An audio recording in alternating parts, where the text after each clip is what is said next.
समय पहले की बात है। हिमालय की गोद में बसा एक सुंदर सा गांव था। हरियाली से भरा हुआ, छोटी छोटी नदियां बहती थीं और दूर दूर तक पहाड़ों की छाया फैली थी। उस गांव में एक 18 साल का लड़का रहता था। नाम था अमर। अमर बहुत गरीब था, लेकिन बहुत ही होशियार और दयालु। उसके माता पिता बचपन में ही चल बसे थे और वह गांव के एक बूढ़े संत बाबा की देखरेख में बड़ा हुआ। अमर दिन भर जंगल से लकड़ी काट कर लाता था और उसे गांव के बाजार में बेच देता था। वो हर काम को मेहनत और लगन से करता था।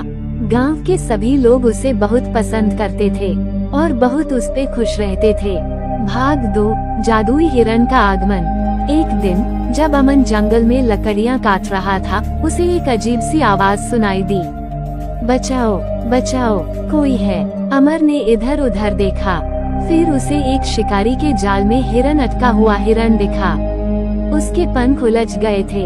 अमन ने सावधानी से उसे जाल से बाहर निकला उसकी मदद की।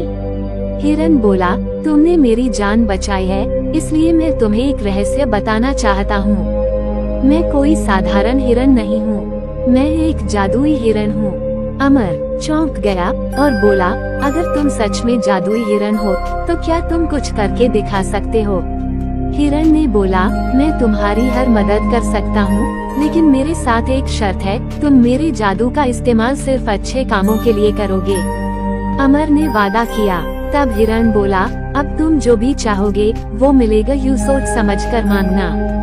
अमर ने सबसे पहले गांव की भलाई के लिए मांगा, मेरे गांव में हर कोई खुश और स्वस्थ रहे। अगले ही दिन गांव में साफ पानी का एक झरना बहने लगा और सूखी जमीन सब हरी भरी हो गई। और धीरे धीरे अमर गांव में बच्चों को पढ़ाने लगा और हिरन भी उसके साथ रहता और समय समय पर सलाह देता था। गांव का नाम दूर दूर तक फैलने लगा। भाग 4, राक्षस का हमला। एक दिन की बात है, एक दुष्ट राक्षस उस इलाके में आ गया। वह गांव के लोगों को परेशान करने लगा और जानवरों को मार के खाने लगा और गांव वाले डर के मारे इधर उधर छिपने लगे। अमर ने हिरन से पूछा, क्या हम इस राक्षस से लड़ सकते हैं? अमर बोला, अगर तुम्हारा हृदय सच्चा है तो जादू तुम्हारे साथ रहेगा, लेकिन ये लड़ाई सिर्फ बाहुबली और मजबूती से नहीं जीती जाती है, बुद्धि से भी लड़ी जाती है। अमर ने हिरन की मदद से एक योजना बनाई। उसने गांव के कुछ लोगों के साथ मिलकर प्लान बनाया और एक रात राक्षस को हिरन ने अपने जादुई दिमाग से उस पे वार किया और राक्षस एक जाल में फंस गया।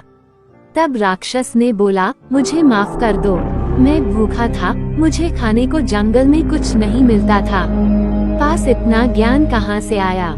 उसी गांव के राजा ने अपने मंत्रियों से निमंत्रण भेजा और अमर की बुद्धिमानी के बारे में पता लगवाया और उसने अर्जुन को दरबार में बुलाया और 3 मुश्किल सवाल पूछे।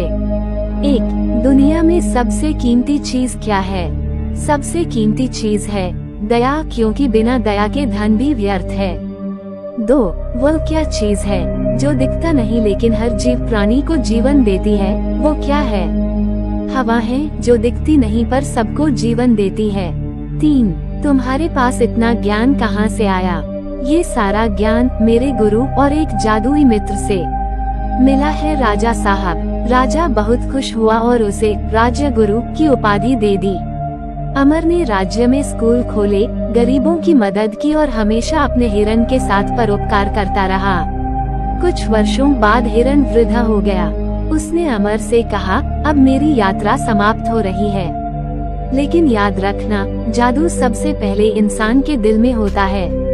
सच्चाई, दया और ज्ञान, यही असली शक्ति है।